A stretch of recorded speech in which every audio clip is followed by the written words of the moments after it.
by-election that ended last night. And Okay. definitely, from the look of things, Babu Owino and Edwin Sifuna, I'm told are the biggest, losers in this particular by-election. What is your take on that? Okay, there's always a saying that say the lazy always doesn't get something to eat. So it turns out that Babu and Sifuna have been riding on Raila's coat. What do you mean? Reason being, the political nini landscape is shifting, and the old guards are going, and we are nurturing the young to take over. But the young cannot take over when they are not working for it. For example, you'd see Sifuna at least made appearances for all the posts that Nini ODM were fielded candidates. From Kasipul, he went the day Boyd was going to take the certificate from IBC. Magarini, he went a day before ODM, a day after ODM at 20. Then Nini Kariobangi, he came on the last day of campaigns. Ugunja, he went when the guy was going to be cleared by IBC to run. Babu never made an appearance completely on all of them. So tell me, how can you lead a party? That party has members, and the members who you want to elect you the party leader don't see you as a team player. You've distanced yourself. For example, Babu wants to be governor in Nairobi. We had a by-election in Nairobi.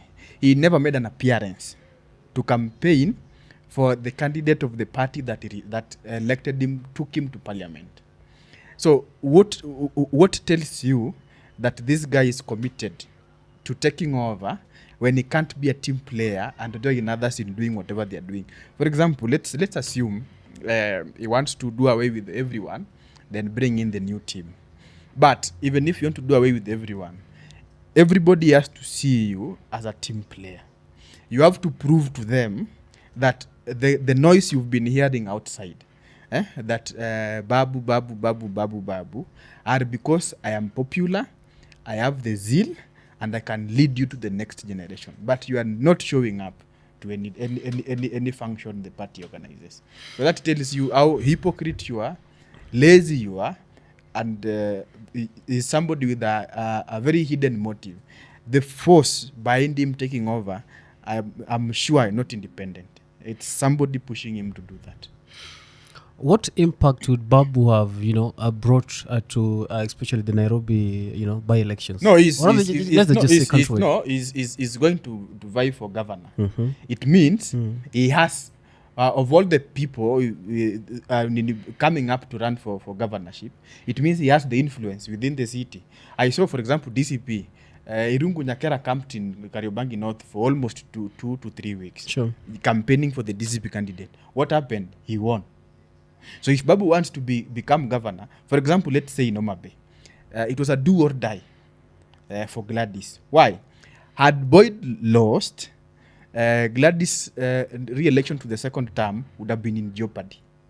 So she used that election to stamp her authority in the county that despite Raila gone, in Homa Bay, I am still the buffalo to watch.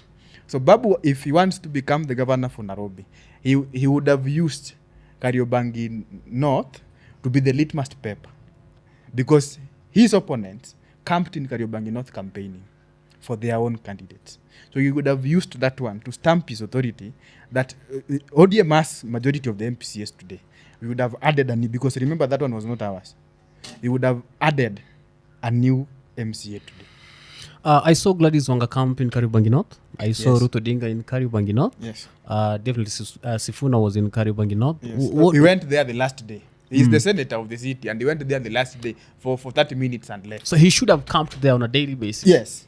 If he was... Okay, let me tell you.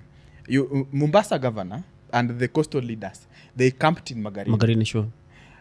Opondo Kaluma and the Oluo ODM, the likes of Gogo, Milio Dhiambo, they camped in Kasipu. The others, the likes of Atandi, they were in Ugunja. So what do you take for Nairobi leaders? The likes of Jalango. You're using okay. The likes of Jalango, the likes of Elachi, the likes of Aladwa, the likes of Sifuna, the likes of Babu. They would have camped in Kariobangi North, because where did they go? Okay, at least somebody like Elachi was in Homa Bay and Ugunja for some days. But Babu, Sifuna, and Jalango. They were no show. Jalango used to come in Omabe when the government was coming in Omabe. The government machinery, the Kindikis and the Chiruyot. When they were coming in Omabe, that is when he came. Without them, he was never there. I'm wondering, because if you understand Kariobangi North politics very well, it's believed that Kariobangi North is Gachagwa's bedroom. Because definitely, you said Babu wants to become governor. But then, it is also bedroom to Gakuya, who is the Embakasi North No problem. MP. No You problem. remember? And then, there is a mistake that ODM did. I don't know how the nominations of ODM was carried out, because among all those who are aspiring to become the next MCA for Kariobangi North was one Dangote, who was vying on ODM ticket, lamented, said that he had been denied the ticket in the first place. But how did ODM lose Dangote to, Sifuna party that is owned by Jim Wanjigi? No, okay. One thing you have to know that parties are personal vehicles. Today you'll have maybe tomorrow you might form your own party, and let's say your friend, I'm vying for a particular post with a different candidate, somebody you only know of because of the political landscape.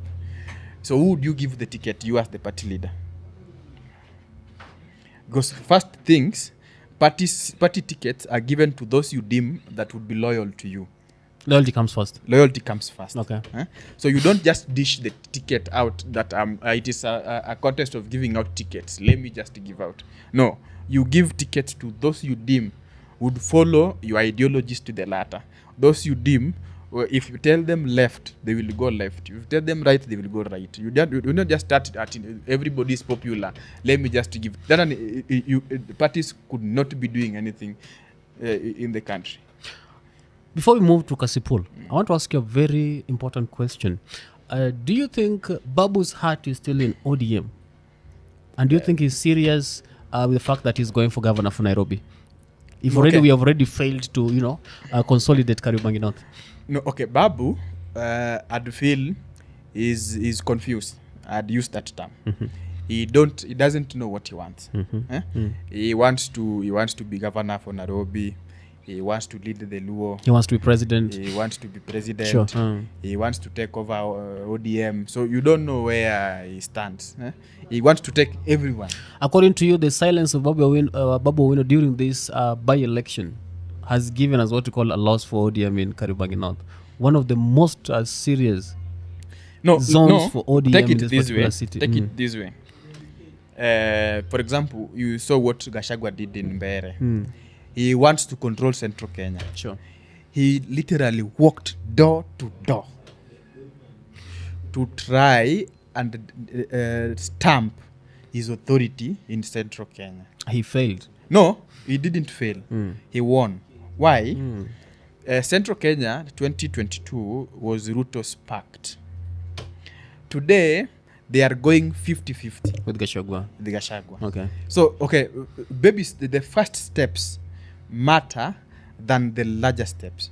Because today, now, nobody can write, including Uhuru. He can't write Gachagua off. Because already, even if he doesn't have full authority, he has 50% authority. If Ruto got 2 million votes in Central Kenya for example, in 2022, it means today he is only left with 1 million. 1 million already has gone with Gachagua.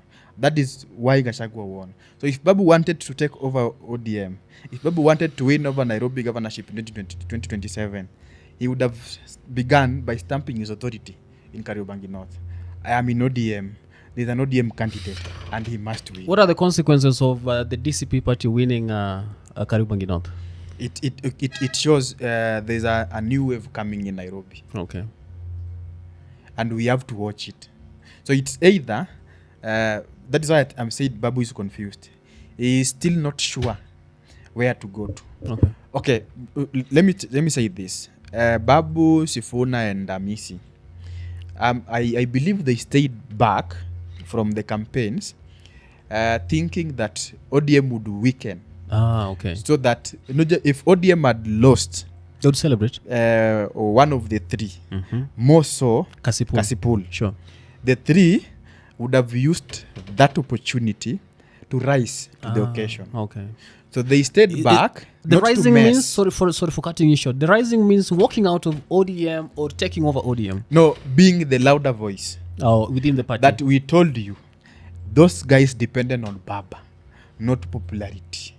Now because Baba is gone, it is us to take over. Because if you listen to them, they've been saying that majority of Luo Nyanza leaders were riding on Baba's coat. They were not popular. Sure. So they stepped back so that any mistake that would have happened in the by-elections, they wouldn't be blamed to be part of it. Speaking matters, Kasipul, but before you go to Kasipul, Ugunja was a clean sheet for Wandai. From day one. He delivered. From day one. What's your take on Wandai? That is, give me like 30 seconds. Okay. In his constituency. Wandai then and Wandai after delivering the ODM, win. No, okay. Among the front runners, those preferred, not by the people, I would say it's now their mandate to go to the people to look for the stamp to authority. But those preferred to take over the Luo nation and ODM at large. Wandai and Mbadi, their names keep popping up. And you'd find, I had some point, there were rumors that even before Baba died, there was a push and pull between Oburu and Ida. Oburu preferred, that is why even when Baba was going to Addis Ababa, he left the party to Nyong'o, his closest friend, not his brother. Because Oburu preferred Wandai to take over. And Ida prefers Mbadi to take over. So there's that push and pull. So Wandai's name has been at the top of those believed to be at the front line to take over Luo Nyanza to the next level. A quick one. Do we have a push and pull between Central Nyanza and the other part of Nyanza? Yeah, it's going to be South and Central. South and Central. It's going to play a very crucial factor this time. Because, okay, even during Boya's time and after, the South has always felt that they've followed Central for a very long time. Okay. And that is even what there's a time that the one who died, Furongo, what is his name? Dalmas. There was a time Dalmas, Keriaga and Kidero came together and formed some wave called Kalausi. And it worked. They were trying to, that is even what made Riaga to be removed from Ker for Luo. Okay. They were trying to remove South Nyanza from the entire Nyanza so that at least South Nyanza could feel that they also have their own leader at this side. So this time too, it's going to play a very crucial factor because we've followed Central for a very long time. So the South would want that somebody coming to take over after Baba. We stayed because we respected Baba. But now someone who is coming to take over from Baba. That is why you see there are so much forces pushing Mbadi than Wandai. Sure. They would want that at least this time power shifts to South Nyanza. Kasipul, I'm told Magwanga is being impeached. Are you aware? We are planning for that. Why do you want to impeach Magwanga? No, okay. Wait a minute, even before that. Had Philip Aroko lost elections, would you be thinking of impeaching Magwanga? Had Philip won? Yeah. Had Philip won, Magwanga would be thinking toppling Gladys. So that is the Homa Bay politics today. Yeah, because Kasipul was a do or die for Gladys. That is why the others threw their weight to Aroko. Because they even if you listen to them during campaigns, it was Aroko to win so that we teach Gladys a lesson. Even from the death of the then MP, Ongondowere, the word on the ground was, because Ongondo was the number one supporter for Gladys. So if you want to finish the head, you start with the strongest hand. Are you calling him number one supporter? Some also call him the king of goons. Sorry to say. No, but in Luo Nyanza and Western, you can't win without goons. You can't. Do you think Kasipul is going to be the same again? Yes. No, okay. Aroko had the power. Magwanga had the power. But both powers have been, even if they are still there, they've been neutralized in this by-election. So why must Magwanga go? That is the question. He has to, because he defied the directive of his boss. And publicly, it's okay, you might not want the preferred candidate, but if you're working under someone, the law dictates that maybe you can do your things, not publicly, but he came out publicly, defied and campaigned, and even planned on toppling his boss after the elections. So it is now our time to topple him before he becomes a virus. I want to ask you a very critical question. Magwanga and Wanga relationship was sued by Raila Amolo Odinga during the elections. They were all, contenders for the seat of governor. It didn't mean that they all have to face the same direction. And the marriage has been coexisting. So right now the marriage is null and void. It is null and void. Even if even if you listen to the rumors on the ground, Magwanga's office allocations have not been going as planned. They've not been allocating the funds as budgeted for. So you'd find that there are some that are cut, there are some that are not provided, and so ODM is not about service delivery to the people, it's about praise and worship in the streets. No, ODM is about service delivery. But then why the fights? No, you as a leader, service delivery to the people is not about theatrics, but it's about leadership.